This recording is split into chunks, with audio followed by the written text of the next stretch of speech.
함께 기도하겠습니다. 주님 감사합니다. 금요일을 맞이한 성도들, 오늘도 주께서 동행하여 주시기를 간구합니다. 우리의 삶에 뜻하지 않은 어려움을 당할 때 하나님 말씀 속에서 지혜를 배우게 도와주옵소서. 우리의 이성으로 다 알지 못하더라도 하나님의 행하심에 대한 신뢰가 있게 하시고, 우리를 향한 하나님의 선한 계획이 오늘도 여전히 변함없이 진행되고 있음에 우리가 눈을 뜨고 인내하며 주와 동행하게 도와주옵소서. 예수님의 이름으로 기도드립니다. 아멘. 우리 찬송가 360장 찬양하시겠습니다.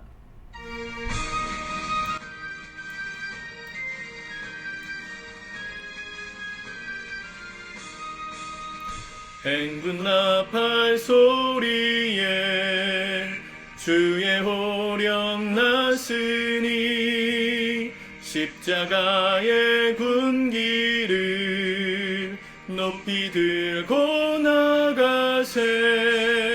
선한 싸움 다 싸우고 의의 멸류관 받았으리라. 선한 싸움 다 싸우고 의의 멸류관 예루살렘 성에서 멸류관 받으리. 저 요단강 건너 우리 싸움 마치는 날 의의 멸류관 예루살렘 성에서 악한 마귀 권세를 모두 깨쳐버리고 승리하신 주님과 승전가를 부르세. 선한 싸움 다 싸우고 의의 멸류관 받았으리라. 선한 싸움 다 싸우고 의의 멸류관 예루살렘 성에서 멸류관 받으리. 저 요단강 건너 우리 싸움 마치는 날 의의 멸류관 예루살렘 성에서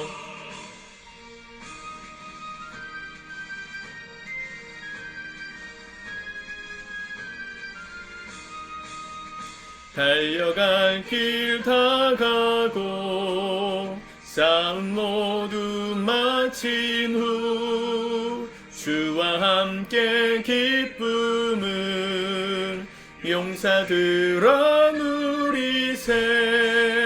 선한 싸움 다 싸우고 의의 멸류관 받았으리라. 선한 싸움 다 싸우고 의의 멸류관 예루살렘 성에서 멸류관 받으리. 저 요단강 건너 우리 싸움 마치는 날 의의 멸류관 예루살렘 성에서. 아멘. 오늘 하나님 말씀은 욥기 15장의 말씀입니다. 같이 먼저 읽고 묵상하겠습니다. 15장 엘리바스의 두 번째 말. 대만 사람 엘리바스가 대답하여 이르되, 지혜로운 자가 어찌 헛된 지식으로 대답하겠느냐? 어찌 동풍을 그의 복부에 채우겠느냐? 어찌 도움이 되지 아니하는 이야기 무익한 말로 변론하겠느냐? 참으로 네가 하나님 경외하는 일을 그만두어 하나님 앞에 묵도하기를 그치게 하는구나. 내 죄악이 네 입을 가르치나니 네가 간사한 자의 혀를 좋아하는구나. 너를 정죄한 것은 내가 아니오 네 입이라. 네 입술이 네게 불리하게 증언하느니라. 네가 제일 먼저 난 사람이냐? 산들이 있기 전에 네가 출생하였느냐? 하나님의 오묘하심을 네가 들었느냐? 지혜를 홀로 가졌느냐? 네가 아는 것을 우리가 알지 못하는 것이 무엇이냐? 네가 깨달은 것을 우리가 소유하지 못한 것이 무엇이냐? 우리 중에는 머리가 흰 사람도 있고 연로한 사람도 있고 내 아버지보다 나이가 많은 사람도 있느니라. 하나님의 위로와 은밀하게 하시는 말씀이 네게 작은 것이냐? 어찌하여 내 마음에 불만스러워하며 내 눈을 번뜩거리며 내 영이 하나님께 분노를 터뜨리며 내 입을 놀리느냐? 사람이 어찌 깨끗하겠느냐? 여인에게서 난 자가 어찌 의롭겠느냐? 하나님은 거룩한 자들을 믿지 아니하시나니 하늘이라도 그가 보시기에 부정하거든 하물며 악을 저지르기를 물마심같이 하는 가증하고 부패한 사람을 용납하시겠느냐? 내가 네게 보이리니 내게서 들으라. 내가 본 것을 설명하리라. 이는 곧 지혜로운 자들이 전하여 준 것이니 그들의 조상에게서 숨기지 아니하였느니라. 이 땅은 그들에게만 주셨으므로 외인은 그들 중에 왕래하지 못하였느니라. 그 말에 이르기를 악인은 그의 일평생의 고통을 당하며 포악자의 횟수는 정해졌으므로 그의 귀에는 무서운 소리가 들리고 그가 평안할 때에 멸망시키는 자가 그에게 이르리니 그가 어두운 데서 나오기를 바라지 못하고 칼날이 숨어서 기다리느니라. 그는 헤매며 음식을 구하여 이르기를 어디 있느냐 하며 흑암의 날이 가까운 줄을 스스로 아느니라. 환난과 역경이 그를 두렵게 하며 싸움을 준비한 왕처럼 그를 쳐서 이기리라. 이는 그의 손을 들어 하나님을 대적하며 교만하여 전능자에게 힘을 과시하였음이니라. 그는 목을 세우고 방패를 들고 하나님께 달려드니 그의 얼굴에는 살이 찌고 허리에는 기름이 엉기었고 그는 황폐한 성읍 사람이 살지 아니하는지 돌무더기가 될 곳에 거주하였음이니라. 그는 부여하지 못하고 재산이 보존되지 못하고 그의 소유가 땅에서 증식되지 못할 것이라. 어두운 곳을 떠나지 못하리니 불꽃이 그의 가지를 말릴 것이라. 하나님의 입김으로 그가 불려가리라. 그가 스스로 속아 험한 것을 믿지 아니할 것은 험한 것이 그의 보응이 될 것임이라. 그의 날이 이르기 전에 그 일이 이루어질 것인즉 그의 가지가 푸르지 못하리니 포도 열매가 익기 전에 떨어짐 같고 감람꽃이 곧 떨어짐 같으리라. 경건하지 못한 무리는 자식을 낳지 못할 것이며 뇌물을 받는 자의 장막은 불탈 것이라. 그들은 재난을 잉태하고 죄악을 낳으며 그들의 뱃속에 속임을 준비하느니라. 아멘. 욥과 세 친구, 친구라고 말하기에는 연배가 많은 이 세 명의 사람 중에 엘리바스가 두 번째 이야기를 시작합니다. 논쟁이 세 번 이어지는데 두 번째 논쟁이 시작됐다 생각하시면 되겠습니다. 엘리바스가 처음 이야기할 때도 마찬가지지만 엘리바스는 도덕률, 콩 심은 데 콩 나고 팥 심은 데 팥 난다. 죄악을 심었으니까 심판을 받은 것이다. 하나님께 의를 심었다면 이런 심판이 임하지 않았을 것이다. 그런 이야기의 논조를 계속해서 이어갑니다. 4절에 보세요. 참으로 내가 하나님 경외하는 일을 그만두어 하나님 앞에 묵도하기를 그치게 하는구나. 내 죄악이 내 입을 가르치나니 내가 간사한 자의 혀를 좋아하는구나. 이 욥이 계속 불평하는 것 같고 허무주의 같은 말을 하니까 그 말 자체가 너에게 죄다 이런 얘기를 하는 것입니다. 그렇게 지적하는 내가 너를 정죄하는 게 아니고 6절에 보면 내가 너를 정죄하는 것은 내가 아니요 너의 입이라. 내 입술이 내게 불리하게 증언하느니라. 그렇죠. 우리가 스스로의 말에 올무가 걸린다고 하죠. 보통 우리가 말을 잘해야 된다고 제가 몇 차례 설교를 했지만 이 입술을 훈련하는 거, 말하는 거 훈련하는 게 우리 일생의 필수 과제 중에 한 가지입니다. 내가 했던 말 때문에 올무가 되어서 족쇄를 차는 일들이 얼마나 많은지 몰라요. 법정 싸움을 보십시오. 법정에서 시시비비를 가릴 때 사람들이 죄를 안 졌다고 무죄가 나고 죄를 졌다고 유죄가 나는 것만은 아니더라고요. 죄를 안 졌었더라도 예를 들어서 그 사람이 죄를 지을 만한 어떤 빌미가 되는 말을 사소하게라도 한 것이 드러나면 그게 증거가 되어서 그 사람의 죄로 인정되는 경우들이 많습니다. 그래서 변호사들은 주로 이 녹취록이라든가 카톡 같은 그런 남아있는 말의 근거를 찾아내려고 굉장히 애쓰죠. 또 그 말의 논리를 따라서 이런 결과가 났을 것이다 추론하면서 변론합니다. 말이라는 게 얼마나 무서운지. 그 녹음기가 지금은 너무 흔하잖아요. 스마트폰에서도 녹음할 수 있고. 근데 예전에 제가 어렸을 때만 해도 제가 나이가 많지는 않지만 제가 어렸을 때만 해도 녹음하려고 그러면 녹음기, 카세트 테이프랑 카세트가 있어야 됐어요. 그래서 이렇게 카세트 공테이프를 카세트에다가 넣고 아무나 다 녹음하는 게 아니고 빨간 버튼 눌러지는 그런 카세트 카세트 오디오가 있었습니다. 거기다가 눌러야 그래야 거기에 이제 테이프가 돌아가면서 거기에 이제 소리 시그널이 찍혀서 소리를 기록하게 되는 거죠. 나중에 뭐 CD로도 바뀌고 MP3 형태로 바뀌면서 지금의 형태가 됐지만 그때만 해도요. 우리가 하는 말, 또 우리가 하는 행동 이런 것들이 정말 하나님 앞에서 다 심판의 대상이 될까? 그렇게 의심하던 시절이 있었습니다. 우리도 기억 못하는 과거가 있는데 하나님은 그 심판대 앞에서 최후 마지막 날 우리의 모든 말과 행동을 심판하신다 그랬거든요. 그게 어떻게 가능할까? 근데 우리는 정말 가능한 시대를 살고 있어요. CCTV가 곳곳에 있어서 내가 어디로 가고 있는지 다 압니다. 스마트폰 들고 다니시면 GPS 신호가 여러분들이 어디에 들렸다가 왔다 갔다 하는지를 다 찾아낼 수 있습니다. 예, 여러분들 배우자 스마트폰 GPS 추적해 보세요. 여러분들이 모르는 곳에 갔다 그러면 지금 숨기는 게 있을 수도 있어요. 제가 의심을 불러넣는 건 아니고요. 그런 시대라는 얘기죠. 어디를 갔는지 숨길 수가 없어요. 하다못해 어디 가가지고 사진을 찍으면 사진 정보에 GPS 위치 신호가 다 찍히죠. 그래서 제가 쓰는 아이폰 같은 경우는 이렇게 사진첩에 들어가서 그 사진의 정보를 보면 어느 나라, 어느 위치에서 찍었는지까지 다 나옵니다. 뭐 영상도 그런데 말은 오죽하겠습니까? 우리가 하는 모든 말들이 하나님 앞에서 지금 녹음되고 있다, 녹화되고 있다는 걸 꼭 기억하셔야 합니다.